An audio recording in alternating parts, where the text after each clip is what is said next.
2025 Mid-America Truck Show.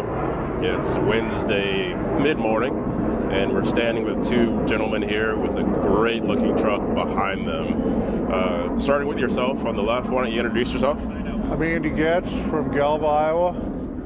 And yourself? Tyler Vanderswag from Hall, Iowa. I got Vanderswag Customs. Cool. Well, Andy, tell us about this truck. And, well, let's start first with your backstory and why you'd want to bring a truck this beautiful to a truck show. I've been in the trucking business my whole life, grew up in it. This is a truck that I grew up in as a kid, or one just like this. Been here the last couple years with a different truck, and we just wanted to do something different this year. Okay. Well, it's a beautiful truck. And how did it get to the point where it is right now? What did it start out its life as? A lot of crazy ideas and hard work. Yeah. Well, what year is it? The truck is a 1989. The trailer's a 2025. Okay. Now, before you guys were started, well, tell us the restoration history, if there is one. I found the truck about 2 years ago and got it home, and then they completely redid it all. The trailer we bought new last summer, got it about October-ish, and then we've worked on it since then. Okay. Well, let's take a walk around this beautiful truck. And Tyler, what's your involvement? Everything. I own the shop, and Andy came up to us with the idea of what he wanted to do, and he's like, here, run with it. You guys know what you want to do. Here's the amount we want to spend, and let's make this thing cool. So yeah, the truck was really nice to begin with, so there was no body work involved on the cab. Like, all we had to do was sand it and paint it, which was super helpful. We could put all that budget towards something else to actually make it really cool. So that's kind of my involvement there. Okay. Is building the whole thing, and then all my other guys too. Okay. At the shop. Well, then, with that being said, let's swap microphones and let's have a walk around this truck and point out some of the things. You said no body work, so point out some of the things that you guys did do. Okay. That you really enjoyed. Well, I mean, obviously we painted it. He has another one also that we did a few years back, and so the paint job is exactly the same, other than we flipped the colors. So the gold stripe is the same, but the black and the red are flipped on his other one. So we wanted them to be kind of the same, but a little bit different.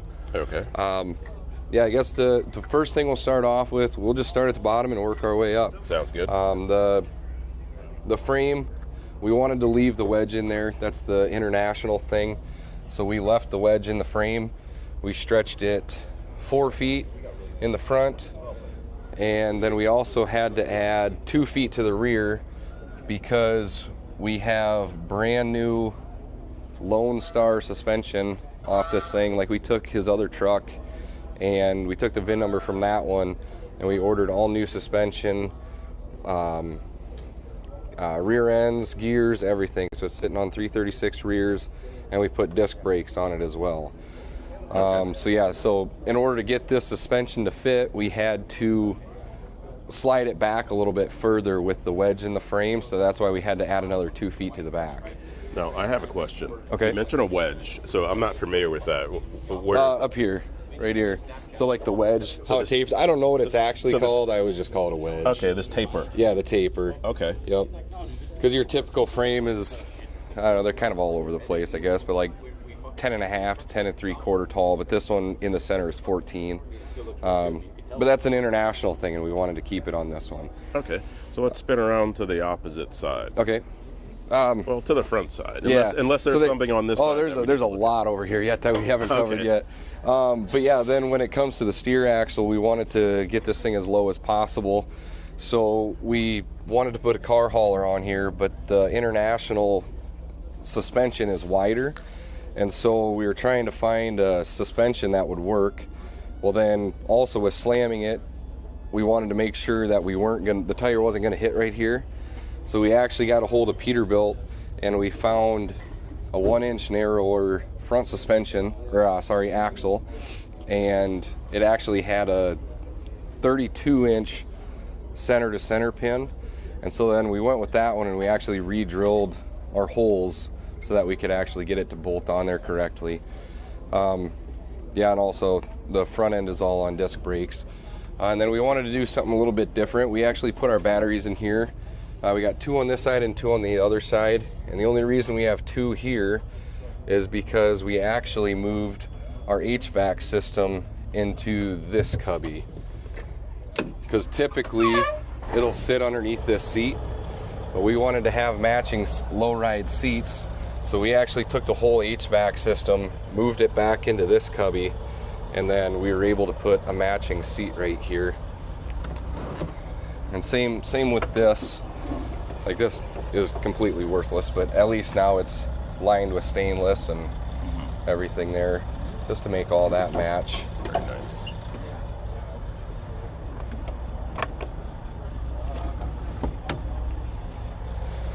That looks really, really sleek in there. Sleek and luxurious. Thanks. I don't know why that comes to mind. I've always wanted to do like a brown interior like this. So when we went to the upholstery shop, we were kind of looking, and we were just flipping through the book, and it's like, that's the color. That is awesome. And it took me, I don't know, I was trying to think of what we should do, because I hate flat panels. And so, like, across the headliners and the back wall, like, I did not want flat panels. And we actually have another International in the shop right now, exact same to this one, a little bit older. And he had, in his, he's got all the interior looks like that, all those, like the cushions and pillows. Obviously, it's not exactly the same, so we decided to make those inserts, and then we could just kind of replicate it a little bit. Okay. Look a little, yeah, a little better than factory, but still have that factory touch to it. It looks amazing. Yeah, thank you. And then same with like the bumper. We wanted this thing to be just almost on the ground. So we actually mounted the bumper 6 inches lower than it was supposed to be.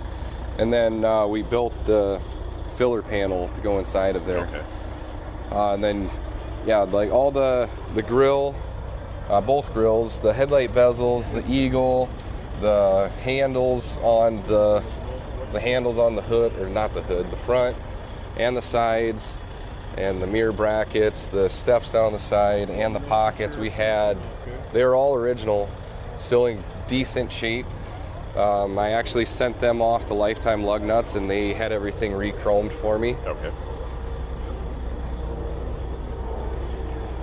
Now, is there a differentiation between this model and any others, because you guys referenced it as an Eagle? The Eagle package had a nicer interior. It was a little bit more deluxe of the cab. Okay. Than the regular. All right. Makes sense. Yeah, then we come over to this side. We actually had Davis Brothers help me out with the stereo system, because I don't know stereo systems, so I got a hold of Kevin, and he hooked us up with a stereo system, and yeah, told me everything to do with that. And he gave me dimensions for a box, so big help there. Yeah, and then the same thing, like the pedals, got those all re-chromed. And yeah, you got Andy over here that's like 8 feet tall. So what we ended up doing was, if you look right back here, we actually cut 6 inches out of the bed. Wow. That way we could slide the seat back further. Side note, I was watching something that had to do with Shaquille O'Neal, and you referenced Andy as being 8 foot tall, but something was done similar to one of his vehicles where the seat went back like another foot or so. I've actually seen videos about that. Yeah. Okay. So how's it for driving comfort for you? There's a lot of legroom in here. Yeah. Yeah, it's really nice and comfortable That's cool. sitting there. But yeah, then another thing that we did is, like, all the gauges. They look like they're analog, but they're actually all digital gauges. They're from Dakota Digital, and there's a couple computer boxes inside there to run everything. So obviously everything had to be switched out, and all new wiring ran. And actually, what we did with this one is because of how we did everything, I ripped every last piece of wire out of this thing and I completely rewired it. There used to be, I think there was only like 5 fuses in this whole truck, and they were just kind of randomly back behind the dash. So then I actually bought a couple fuse panels and I rewired this entire truck, like everything front to back. I just sat there with my notebook. Like, I can go over to the pickup and grab my notebook that has like 30 pages of wiring in it. So if I lose that, I'd be in a lot of trouble. Time-wise, what kind of project was that? You know, time-wise.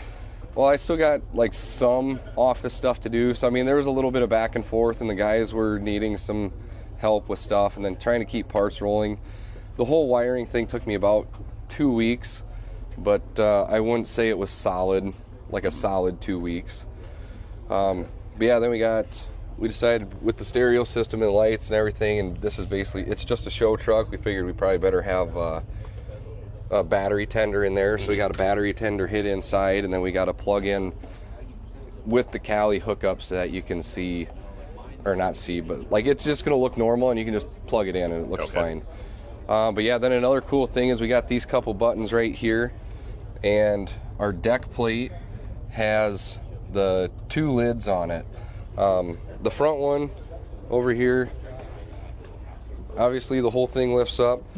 This one, this one is going to be a cooler, and this one is just going to be like a boot box or whatever. And then yeah, we got if he ever has to hook up to a different trailer, he's got the front box here so that he can hook up his hoses and everything. But yeah, those are actually, to get those to go up and down, they're momentary switches, and all you do is just tap them and they go down. And then same with the big one. That one's not quite as quick.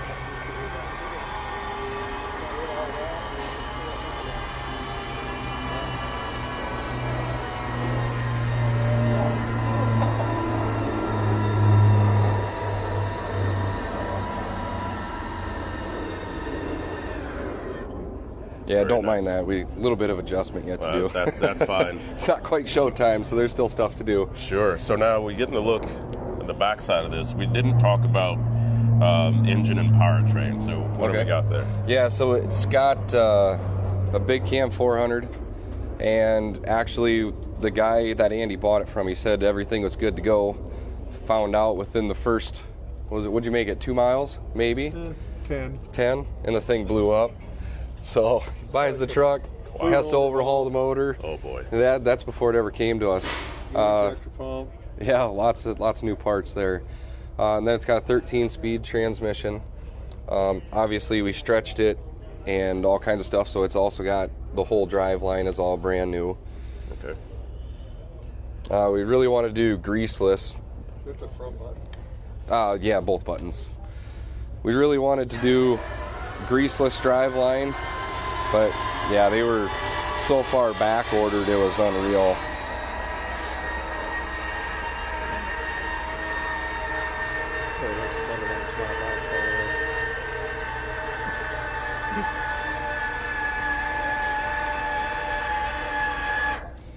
For the greaseless drive lines, what sort of material is used to where you don't have to use grease on that anymore? I don't even know exactly. I just know that there's a lot of It's a new thing in the industry. a lot of the newer trucks, like they have them because they're ordered with them. But like we could get the U joints, that's not a problem. But it's the yokes that we couldn't get. Got it. So yeah, but then we decided we put a deck plate up underneath to kind of hide all that stuff, and we wanted it to be under. Instead of like under the drive shaft instead of over the drive shaft. That way when you open the deck plate here, you just see that gold drive shaft just running right through there. And yeah, another thing that's kind of hard to see, we wanted to make sure everything was as clean as possible up underneath the cab. So we actually have both sides are lined with stainless, and the truck's extremely low, so it's kind of hard to see. There we go. And yeah, it comes all the way up to the front too. Might be a little easier to see it from up here. Yeah, that looks great. Where's the other access point? Up around the tire here, you can probably see it a little bit better.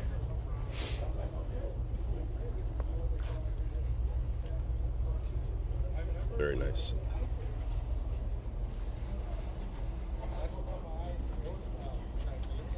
That's beautiful. But yeah, then like all the custom parts that are on it, those are 100% built in-house. Like we got a plas table and press brakes, so like if we get this crazy idea, we don't have to try to explain it to somebody else. We just build it, and then when it doesn't fit, we build it again. Convenient. Instead of having to return stuff all the time. So it works out really good. Absolutely.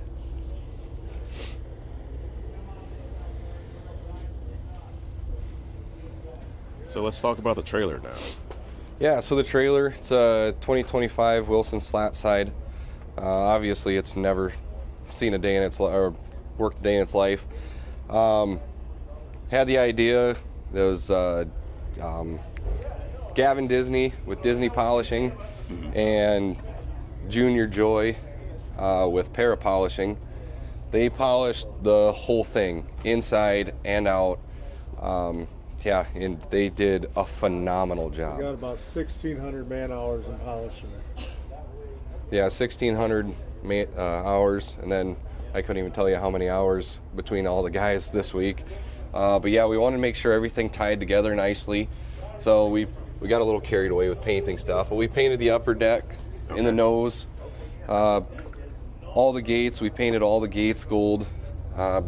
We didn't, yeah, like there's some gates in here we did not paint just because the hinges are welded in and there was no way for us to get it out. It's like, yeah, I'm not about to start cutting welds here. Sure.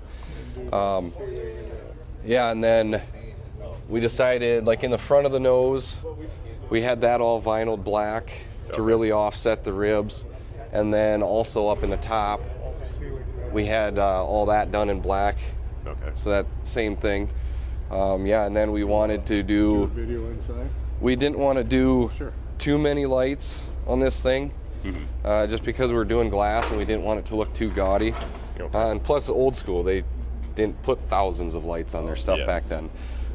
Speaking of lights, about how many lights do you have on the truck and trailer? Truck and trailer, there is, not counting the speaker lights, there's 120. Okay. And what we're going to do, we'll segue to the light show, which is going to happen later tonight. So this video will be re-uploaded to include the lights on this Okay. truck and trailer. This all, everything's polished. Ceiling up under here. That's amazing. But yeah, then That's a lot of hours. 'Cause Yeah. I'm looking into some of the spaces. yeah, they got everything all the way up in there. But yeah, then when Andy ordered the trailer, we were kind of looking everything over, all the blueprints and everything, and or the spec sheets, whatever. And yeah, we made sure the spacing was right, and then we picked the 3/4 inch button lights to be on there. That way we didn't have extra holes. But what we were not expecting, To build all these brackets. we were not expecting to have the panel kit on there. So we actually had to build those stainless stands so that we could mount those watermelon lights. And there's not a single one of them that's the same as the next one. So Really? that was kind of a pain, but boy. we got through it. It works. Throw it back in. Absolutely. Yes, sir. But yeah, then So we can start here. Hoagie Built got a hold of me, and they actually sponsored fenders for us for the truck and trailer, so that was really nice of them. Okay. Yeah, and then same with the cab. We want to make sure everything was matching. So like up under here we have stainless, and then on the center one, it's that one's painted aluminum.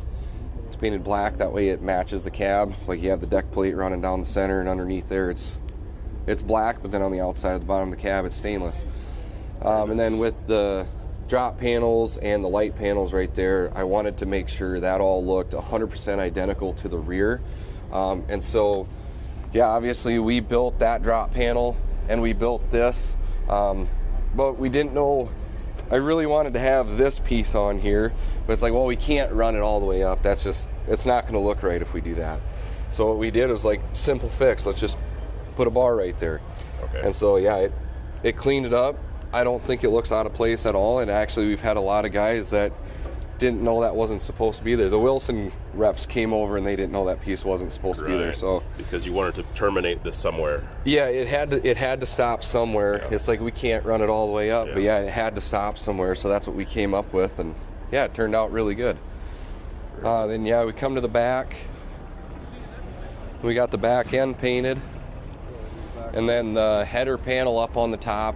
We built that one, made it a lot bigger than what it's supposed to be, but just add a little bit more to the bag, more shiny, that way whoever's behind them, it blinds them at night with the headlights. Gavin was thanking me for that one earlier. Yeah, that's beautiful on the inside there.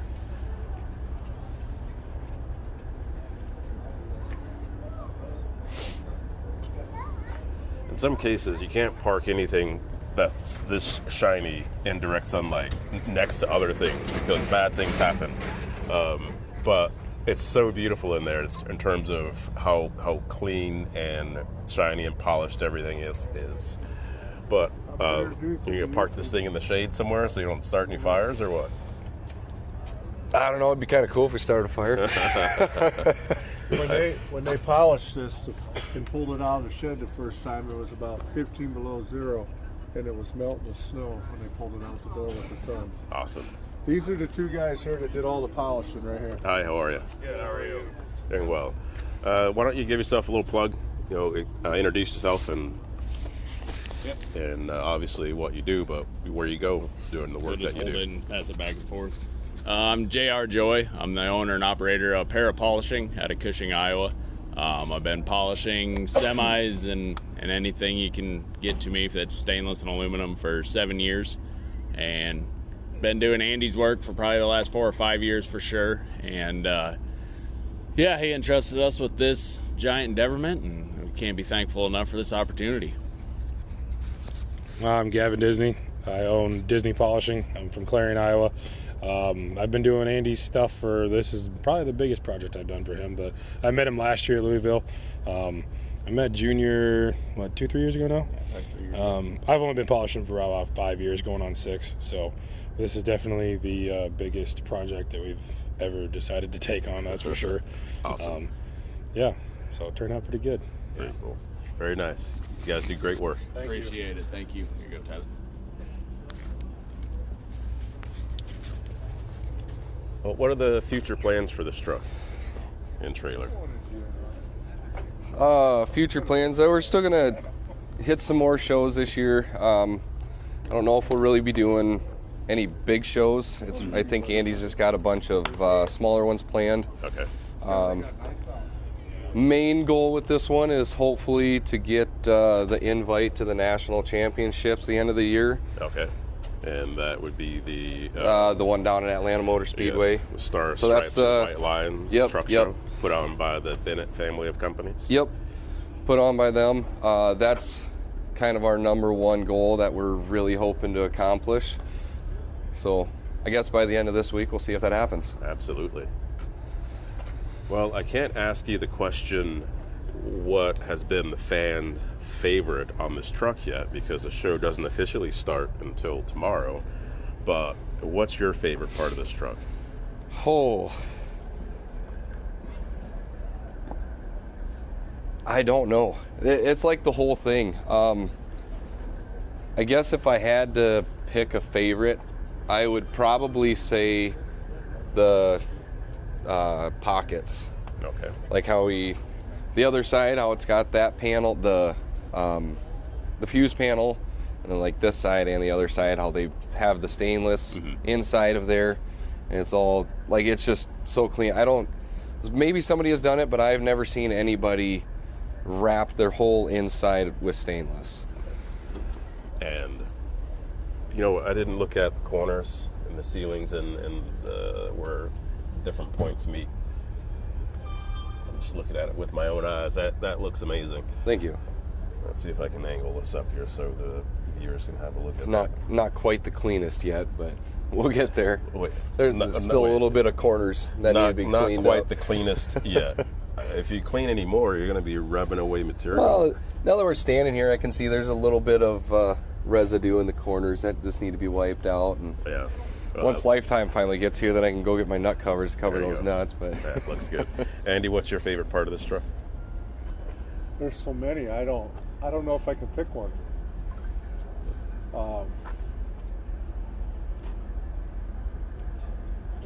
There's so many. I really like the interior. Yeah. I guess if I was gonna pick something, I like the interior. Yeah. Well, it all came together really, really well. It did. thank you. For sure. It's amazing, amazing piece. Well, I hope you guys have a great time at the show, and I hope you come away with some acknowledgments, awards, or whatever it may be. But let's walk around to the front side before we sign off here. But thanks for bringing it to the Mid-America Truck Show for everybody to take a look at and enjoy. You bet. All right, guys, so I'll be talking to you soon. Sounds good. See ya. You're going to have a good one.